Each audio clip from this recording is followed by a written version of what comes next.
The lord. స్తోత్ర స్తోత్ర. హల్లెలూయా. స్తుతి స్తుతి స్తుతి స్తుతి స్తుతి. ప్రభువా స్తోత్ర స్తోత్ర. మహిమ ఘనతకు అర్హుడవు, నీవే నా దైవమా అనే ఆరాధన పాటను పాడి ప్రభుని గణపరచుదా. మహిమ ఘనతకు అర్హుడవు, నీవే నా దైవమా. సృష్టికర్త ముక్తిదాత, సృష్టికర్త ముక్తిదాత, స్తుతులకు పాత్రుడా. ఆరాధన నీకే, ఆరాధన నీకే, ఆరాధన స్తుతి ఆరాధన, ఆరాధన నీకే, ఆరాధన నీకే, ఆరాధన నీకే.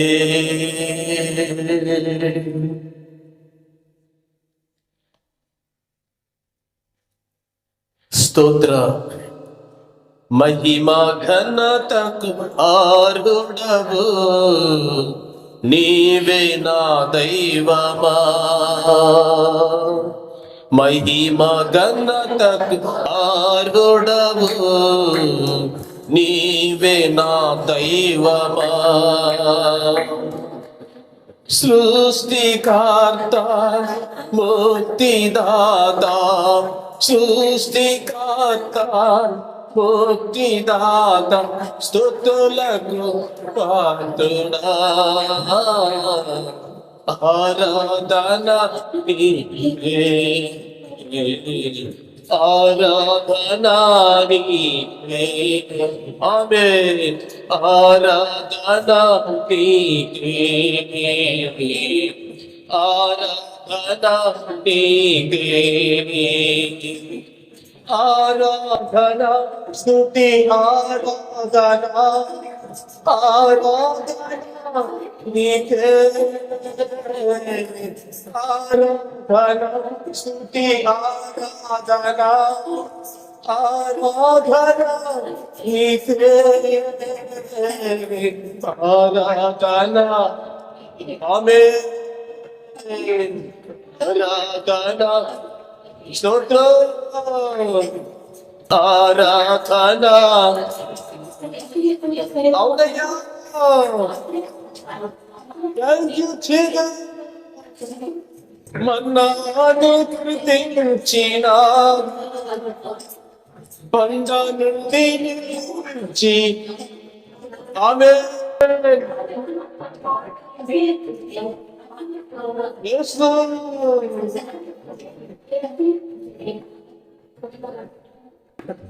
యెహోవా నీరే, యెహోవా నీరే, చూచుకొనును సర్వం సమకూర్చును. ఆరాధన నీకే,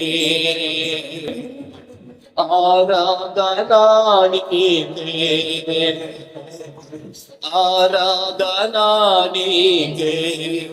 ఆమేన్. స్తోత్రం. వ్యాధులను తొలగించి, ఆమేన్, మృతులను.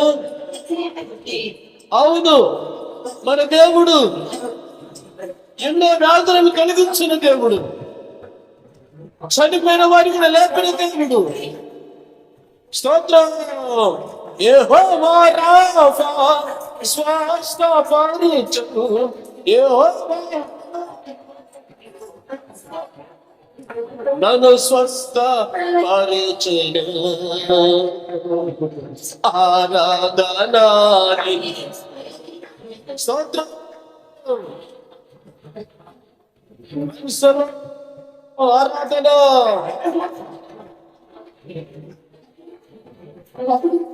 ఆరాధన నీకే,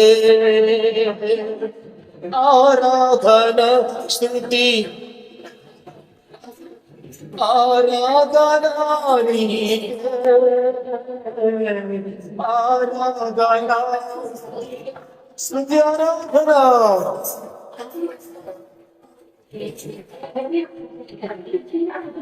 ఆరాధనా నీకే, ఆరాధనా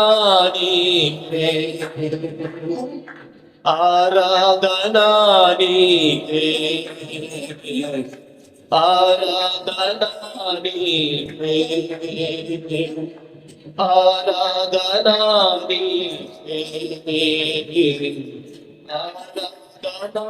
నీకే,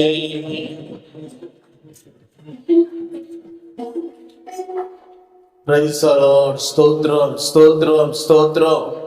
నిత్యం ఆరాధించబడుచున్న దేవునికి చప్పటి కొట్టి ప్రభువుని గణపరచుదాం. Praise the lord. స్తోత్రం స్తోత్రం స్తోత్రం స్తోత్రం స్తోత్రం. పల్లవ పాడదావా? నా దీపము యేసయ్యా నీవు వెలిగించినావు, సుడిగాలిలో నైనా జడివానలో నైనా ఆరిపోదులే నీవు వెలిగించిన దీపము, నీవు వెలిగించిన దీపము, నీవు వెలిగించిన దీపము, నా దీపము యేసయ్యా నీవు వెలిగించినావు. మారని నీ కృపా నన్ను వీడనన్నది, మర్మాల బడిలోన సేద తీర్చుచున్నది. మారని నీ కృపా నన్ను వీడనన్నది, మర్మాల బడిలోన సేద తీర్చుచున్నది. ఊగించుచున్నది ప్రతి చోట సాక్షిగా, మ్రోగించుచున్నది ప్రతి చోట సాక్షిగా.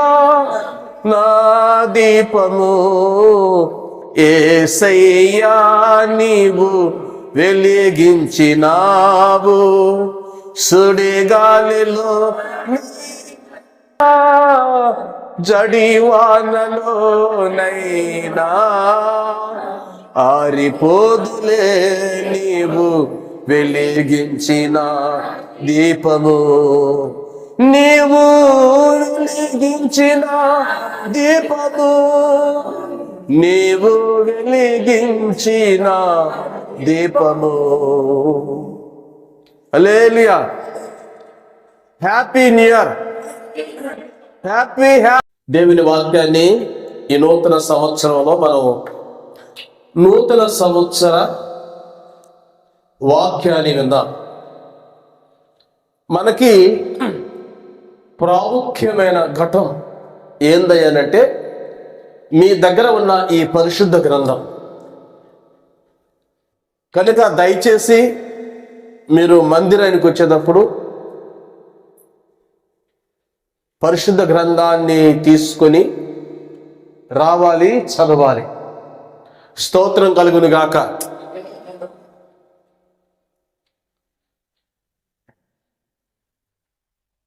ఈ పరిశుద్ధ గ్రంథములో మనము నూతన సంవత్సరాన్ని ఆలోచన చేసినప్పుడు దేవుడు మన క్షేమము కొరకు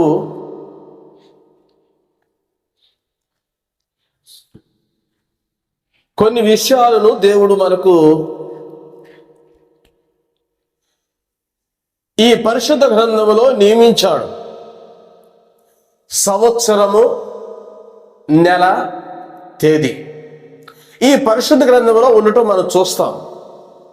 అంటే దేవుడు సంవత్సరం, నెల, తేదీ రాశాడంటే మనము ఏ ఉద్దేశముతో సంవత్సరం అనే పదాన్ని ప్రభు రాశాడు ఈ పరిశుద్ధ గ్రంథములో, లేక నెల గురించి కూడా రాశాడంటే ఏ ఉద్దేశంతో దేవుడు రాసి ఉంటాడు, లేక తేదీని కూడా దేవుడు రాశాడంటే ఏ ఉద్దేశం ఉంటుంది అంటే దేవుని ప్రణాళికలో సంవత్సరము అనేది ఒకటి ఉంది,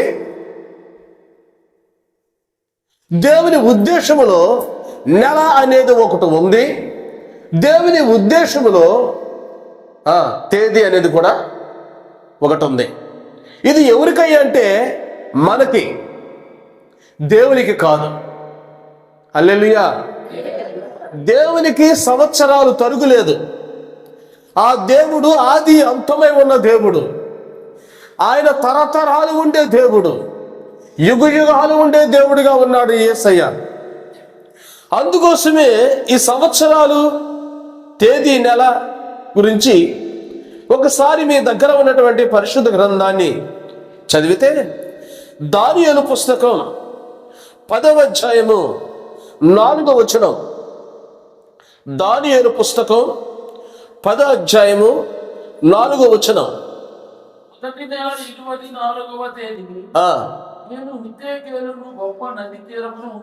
చాలు. ఇక్కడ ఈ వచనములో మొదటి నెల 24వ తేదీ అంటే నెల వచ్చింది, తేదీ వచ్చింది. నెల వచ్చింది, తేదీ వచ్చింది. అంటే పరిశుద్ధ గ్రంథములో నెలకి ఒక ప్రాధాన్యత ఉంది. సేమ్ అదే రీతిగా తేదీకి కూడా ఒక ప్రాధాన్యత ఉంది. అయితే సంవత్సరం సంగతి ఏంటి? నిర్గమాకాండం 12వ అధ్యాయము మొదటి 2 వచనాలు. ఉండగా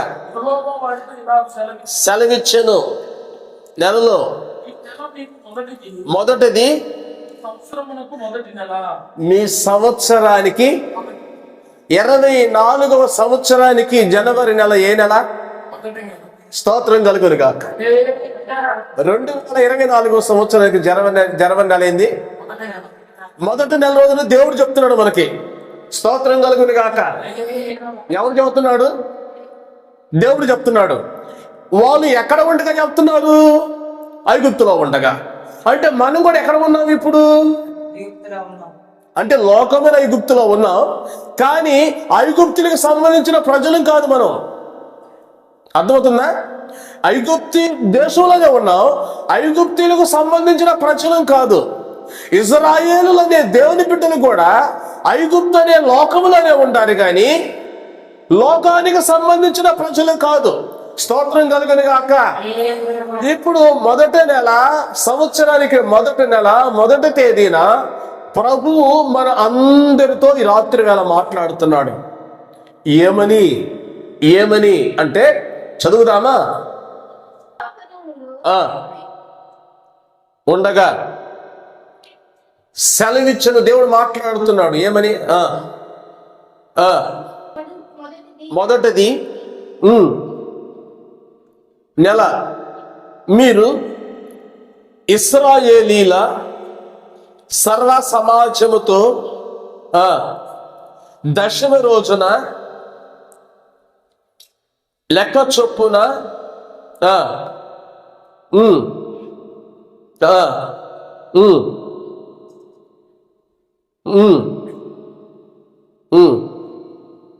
స్తోత్రం కలుగును గాక.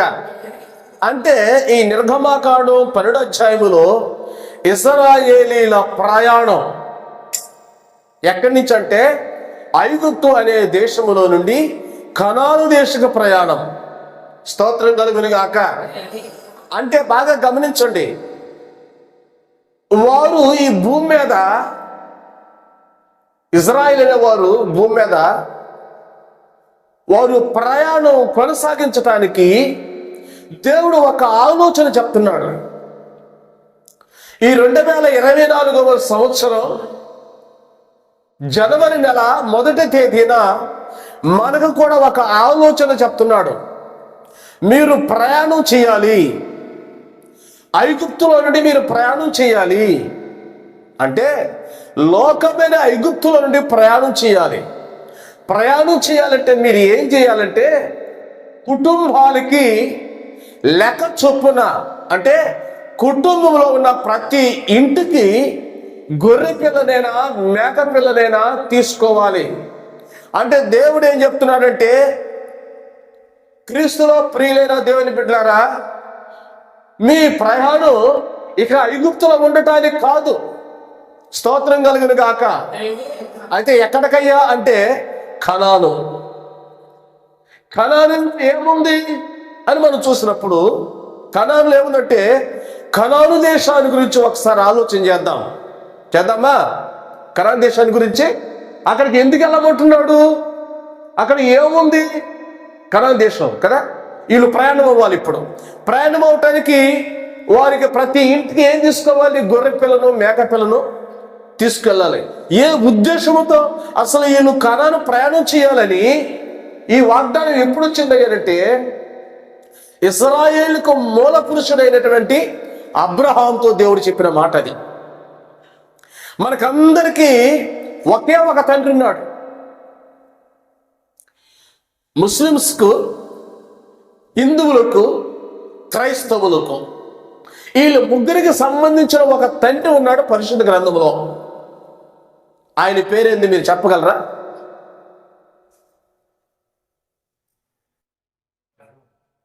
అబ్రహాం. వీళ్ళు ముగ్గురికి వర్తిస్తాడు అబ్రహాం అనే వ్యక్తి. అబ్రహాము అసలు వాళ్ళ నాన్న తెరాహు, బొమ్మలు అమ్ముకునే వ్యక్తి అంట. వాళ్ళ నాన్న తెరాహు కొడుకుని చూపించి, రే నాయనా, మన వృత్తి ఈ బొమ్మలు అమ్ముకునేది కనుక మన సాంప్రదాయ ప్రకారము మన ఇంట్లో ఉన్నటువంటి ఆ దేవుళ్ళు అనబడినటువంటి ఆ పటాల దగ్గర నువ్వు నైవేద్యం పెట్టు బాబు, నేను పటాలు తీసుకెళ్ళి దేవుడు అమ్ముకునే బొమ్మలు తీసుకెళ్ళి అమ్ముకొని వస్తానని చెప్పాడట. చరిత్ర ప్రకారం ఉంది ఇది, బైబిల్లో లేదు. అన్ని విషయాలు పరిశుద్ధ గ్రంథంలో లిఖించబడలా. సరే, వాళ్ళ నాన్న అబ్రహాం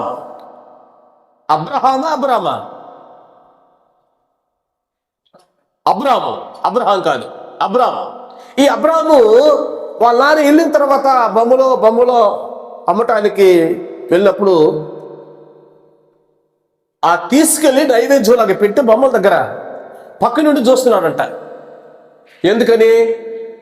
తింటాయా తినవా, మా నానేమో పెట్టేళ్ళమన్నాడని. మొత్తానికి ఏమీ చల్లలేదంట. కర్ర తీసుకొని వెళ్ళి మొత్తాన్ని పగలి కొట్టేసేసి ఆ కర్రను అక్కడే పడేసేసి అంతను వచ్చి తిరిగినట్టుగా ఉన్నాడట. వాళ్ళ నాన్న అమ్ముకొని ఇంటికి వచ్చాడట. ఇంటికి వచ్చిన తర్వాత, ఆ ఎరా మన దేవుళ్ళకి పెట్టావా నైవేద్యాలంటే పెట్టాను డాడీ అన్నాడట.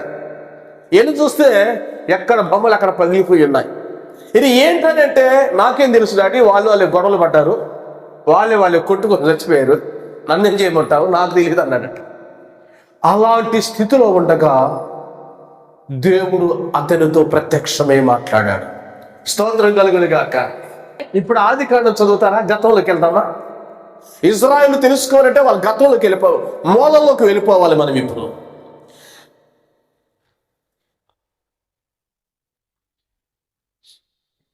ఆది కాండం 11వ అధ్యాయము 27వ వాక్యం. ఇది తేరాహు, తప్పు చదువుతున్నాం, అబ్రామును నాహోరును హారాను కనిను. వింటారా? తేరా అనే వ్యక్తి అబ్రాముని కన్నాడు, నాహోరుని కన్నాడు, హారాని కన్నాడు. ఎవరు కన్నారు? తేరాహు. అంటే తెరాహుని ఎవరిని కన్నాడంట? తెరాహు అనే వ్యక్తి ఎవరిని కన్నాడు అంటే అప్పుడు మొగ్గలు కనేవాళ్ళేమో. వాక్యం అదే కదా ఉంది. నిజమేనా? కాదు, అట్లా వంశం రాయటానికి చెప్పాడు. ఒక ఆయన అంటే ప్రసంగం చేశాడంట.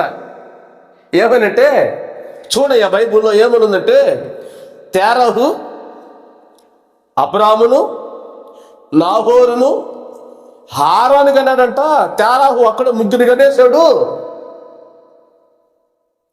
అది ఆ కాలం, ఇప్పుడేమో వీళ్ళుగా అంటున్నారని చెప్పాడట.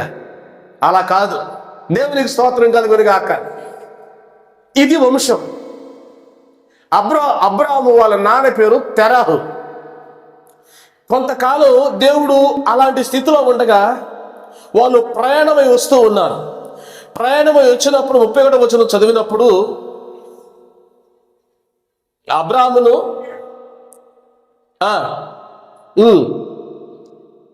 లోతును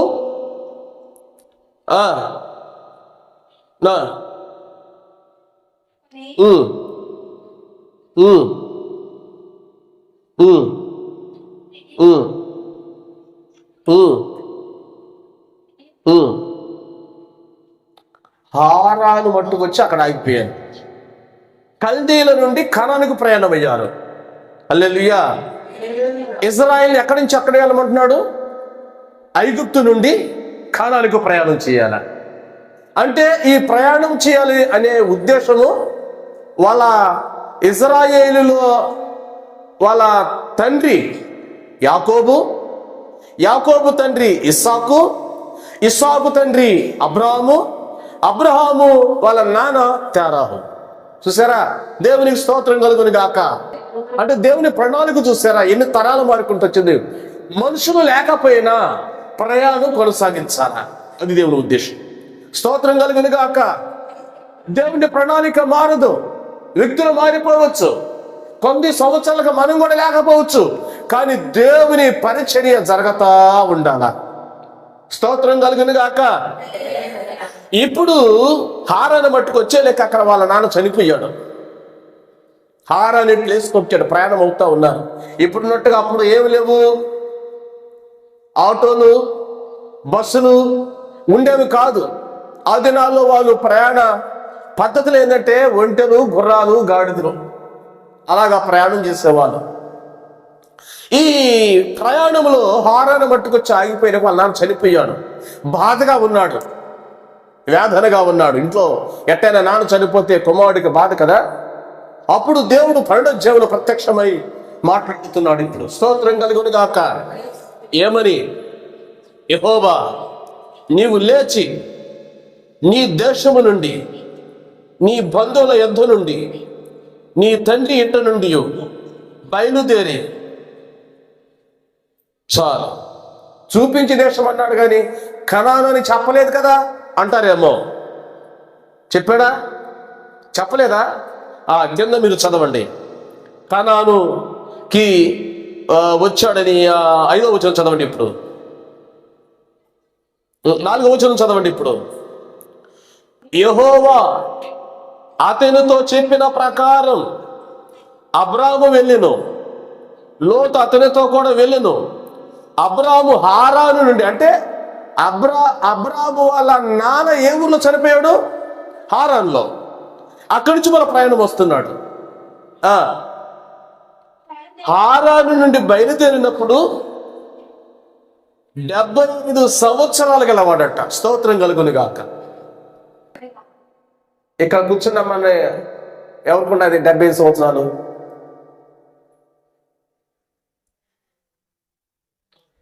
ఎవరికి లేదా? నీకు లేదా? ఆయన హారాన్ని నుంచి బయలుదేరి వయసు కూడా రాశాడు దేవుడు. 75 సంవత్సరాలు.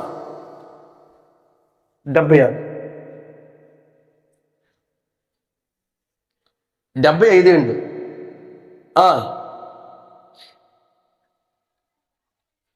షారాయిని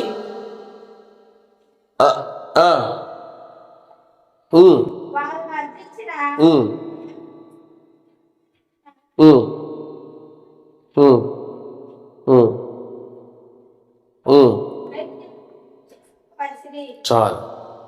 ఎక్కడికి వచ్చాడు? ఇప్పుడు ఐగుప్తులో ఉన్న ఇజ్రాయేల్ని కూడా ఎక్కడికి వెళ్ళమంటున్నాడు దేవుడు? కానానికి వెళ్ళాలి. స్తోత్రం కలుగును గాక. ఈ రాత్రి వేళ కూడా దేవుడు మనల్ని ఎక్కడికి వెళ్ళమంటున్నాడు? కానానికి వెళ్ళాలా? అయితే కానాన్లో ఏముంది గమనించుదామా లేదా? కానాన్ని ఎందుకు వెళ్ళమంటున్నాడు? ద్వితీయోపదేశ కాండం చదవదా? ద్వితీయోపదేశ కాండం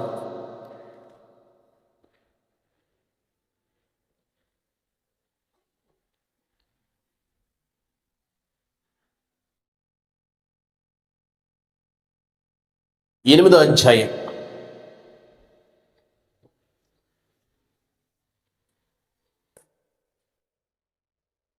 మొదటి నుండి. అభివృద్ధి నొంది యెహోవా పితరులతో అంటే ఏ పితరులతో ప్రమాణం చేశాడు? ఇప్పుడు ఎవరు చెబుతున్నారు ఈ మాట అంటే మోషే భక్తులు చెబుతున్నాడు. ఎన్నో తరమైన ప్రజల కంటే రెండవ తరమైన ప్రజలకు చెబుతున్నాడు. మొదటి తరమైన ప్రజలు ఏం చేశారంటే నిర్గమాకాండలో ప్రయాణమయ్యారు, కానీ వారు అనేక సమస్యలు బట్టి అరణ్యములో సనిగి చనిపోయారు. అక్కడ అయిపోయారు అరణ్యములో. కానీ మరలా దేవుని లేఖను నెరవేరాలి గనక, చెప్పిన దేవుడు తీసుకెళ్తాడు గనక, అందుకని ద్వితీయోపదేశ కాండంలో దేవుడు చెప్తున్నాడు. అందుకని పితరులు గుర్తు చేస్తున్నాడు. స్తోత్రం కలుగును గాక. పితరులు గుర్తు చేస్తున్నాడు అంటే మనము కూడా మన పెద్దోళ్ళని అప్పుడప్పుడు గుర్తు చేసుకోవడం మంచిది. స్తోత్రం కలుగును గాక. హల్లెలూయా. దాన్ని స్వాధీనపరుచుకున్నట్లు ఆజ్ఞాపించిన ఆజ్ఞలు అన్నిటిని అనుసరించి నడుచుకున్న వాళ్ళని చూసారా? వాగ్దానం అంటే వాళ్ళు చేరాలని దేవుని ప్రణాళికలో ఉంది, కానీ వీళ్ళు ఇజ్రాయేలు చేరుకోలేకపోయారు. అయితే ఆ దేశాన్ని బట్టి ఇక్కడ ఏమంటున్నాడంటే 6వ వచనం చదువునైనా.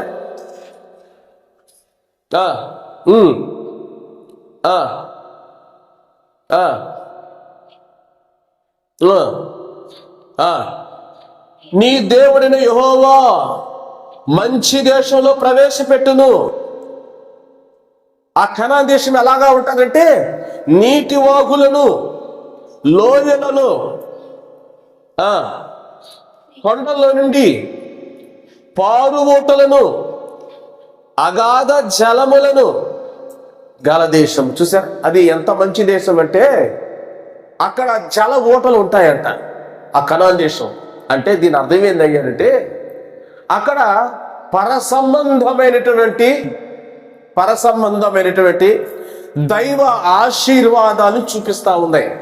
దానిమ్మ చెట్లు, అంజూరు చెట్లు, ఇంకా రాశారు కదా అక్కడ 8వ వచనం అంతా అది గోధుమలు, యవ్వలు, ద్రాక్ష చెట్లు, అంజూరపు చెట్లు, దానిమ్మ పండ్లు గల దేశం, ఒలివ నూనెయు తేనెయు గల దేశం, కరువు అనుకోకుండా నీవు ఆహారము తిను దేశం, అందులో నీకు ఏ లోపం ఉండదు. అది ఇనపరాలు గల దేశం, ఆ దాని కొండలలో నీవు రాగి తవ్వి తీయవచ్చును.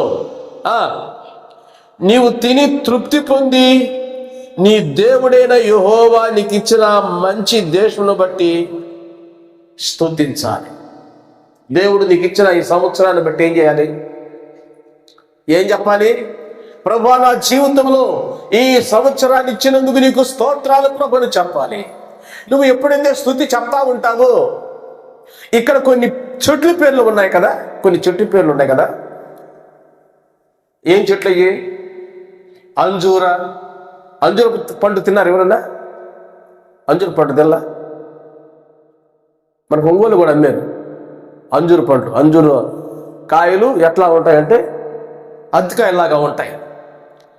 తేటుపురంలో ఉంది ఒక ఇంటి దగ్గర, మేము కూడా తిన్నాం. అది అద్దకాయలాగానే ఉంటుంది. అలాగనే మన దేశంలో పండని కొన్ని చెట్లు కూడా ఉన్నాయి, అంటే కొన్ని ఫలాలు కూడా ఉన్నాయి. కనుక ఇవన్నీ మన కొరకే. కనుక అయితే తర్వాత వచనంలో 11వ వచనంలో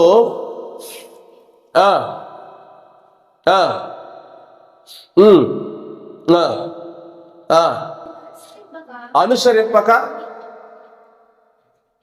మరచి కడుపారా తిని కట్టించుకుని నివసింపగా నీ పశువులను గొర్రె మేకలను విస్తరించి కలిగినదంతయు వర్ధలినప్పుడు నీ మనసు మదించి దాసుల గృహమైన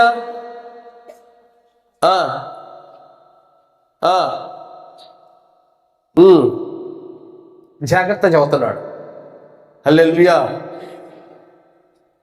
నువ్వు వెళ్తావు ఆ దేశానికి, అక్కడ బాగా తింటావు. ఎక్కడ తింటావు? బాగా తింటావు, మనసును బద్ధిస్తావు. ఈ మదిలో ఉండిపోయి దేవుని ప్రార్థన రావడం మర్చిపోతావేమో. అంతే కదా.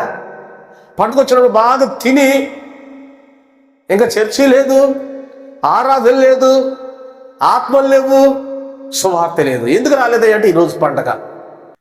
ఐగుప్తుని మర్చిపోతారేమో, దేవుని మర్చిపోతారేమో. అంతే కదా. పండుగలు వచ్చినప్పుడు గుర్తుంటుందా కోటం గుర్తుంటుందా? మన ఇంటికి బంధువులు వచ్చావు, ఫలా వండుకున్నావు, అప్పుడు ఆ రోజు గురువారమే లేకపోతే ఆదివారమే, కోట గుర్తుంటుందా? దేవుడు అంటున్నాడు, మీరు వెళ్తారు, అక్కడ సమృద్ధిగా వెళ్తాడు, కానీ మీ మనసును మధ్యస్తారేమో. జాగ్రత్త అంటున్నాడు ఈ రాత్రి వేళ దేవుడు. దేవునికి స్తోత్రం కలుగును గాక. వాక్యం వింటున్న దేవుని బిడ్డారా, ఇదిగో దేవుడు చెప్పగానే చెప్పాడు. మన జీవితంలోనే కాదు, ఈ 2024 సంవత్సరం అనేది అన్యుల జీవితంలో కూడా వచ్చింది. మన సంవత్సరంలోనే కాదు. అయితే మనము దేవుని బిడ్డలుగా ఆ దైవాశీర్వాదాలు పొందుకునేటప్పుడు దేవుని స్తుతించడం మర్చిపోకూడదు. ఈ 2024 సంవత్సరంలో అర్థమవుతుందా? మళ్ళీ 2024 సంవత్సరం ముగించే వరకు ప్రతి ఆదివారం, ప్రతి కుటుంబ ప్రార్థనకి, ప్రతి ఆల్రెడీ ప్రేయర్కి, ప్రతి శుక్రవారం ప్రార్థనకు, స్త్రీల ప్రార్థనలకు ఏం చేయాలి? వస్తా ఉంటే ఏం దొరుకుతాయంటే ఇప్పుడు మన చర్చి తరపున ఏమేమి కోటాలు జరుగుతాయి ఇంతకే ఎవరికైనా తెలుసా? శుక్రవారం ప్రార్థన జరుగుతుంది, గురువారం జరుగుతుంది, శనివారం జరుగుతుంది, బుధవారం జరుగుతుంది, ఆదివారం జరుగుతుంది, ఇంకా అవసరమైతే కుటుంబ ప్రార్థనలు జరుగుతాయి. వీటికి వస్తా ఉంటే ఏం దొరుకుతుంది అయ్యా మీకనంటే, ఇప్పుడు పైన చదవండి ఏం దొరుకుతాయి. 8వ వచనమే, గోధుమల యవ్వలు, ద్రాక్ష చెట్లు, అంజూరపు చెట్లు, దానిమ్మ పండ్లు గల దేశం. అంటే ఒక అంజూరపు పండు తింటే ఎంత బలం వస్తుందో అర్థమవుతుందా? ఒక దానిమ్మ పండు తింటే ఎంత బలం వస్తుందో, ఒక రొట్టెలు తింటే ఎంత బలం వస్తుందో, దేవునితో సహవాసం చేస్తే అంతకన్నా కూడా దేవుని బలం ఉంటుంది. స్తోత్రం కలుగును గాక. హల్లెలూయా. అందుకోసమే దేవుడు చెప్తూ ఉన్నాడు, ఈ సంవత్సరం అంతట్లో కూడా నీవు ప్రయాణం చేస్తా ఉన్నావు, నీకు అంజూరపు చెట్టులు, దానిమ్మ చెట్టులు, ఒలివ నూనె, తర్వాత తేనె, అలాంటి బలమైనవి ఇవన్నీ చెట్లన్నీ ఏంటి? ప్రత్యేకమే కదా. అవునే కదా. బలహీనంగా ఉన్నప్పుడు ఏం చేస్తాం మనం? పండ్లు కాదు ఇచ్చేది మనం, తేనె శ్రేష్టమైంది. అంటే అంత బలాన్ని మనము ఆ కోటాల్లో పొందుకుంటాం. స్తోత్రం కలుగును గాక. ఏ కోటాల్లో? మన సహవాసం ద్వారా జరుగుతున్నటువంటి కోటాల్లో మనము ఇలాంటి ఆత్మ సంబంధమైన బలాలతో, ఇది భౌతికమైంది, భౌతికమైన ఆహారం కూడా అవసరమే మనకి, ఆత్మ సంబంధమైన వాక్యము కూడా మనకి అవసరమై ఉన్నది. స్తోత్రం కలుగును గాక. ఆత్మ సంబంధమైన అవసరంతో పాటు భౌతిక సంబంధమైనటువంటి ఆహారాన్నిచ్చి దేవుడు నడిపించటకు సమర్థుడు, శక్తిమంతుడు. కనుక ఇంతటితో ఈ వాక్యాన్ని ముగించుకుందాం. ఇంకా రేపు పగలు కోట ఉంది కనుక ఇప్పుడు జరగవలసిన కార్యక్రమాలు ఉన్నాయి కనుక దేవుడు ఏం చెప్పాడు ఈరోజు మనకి?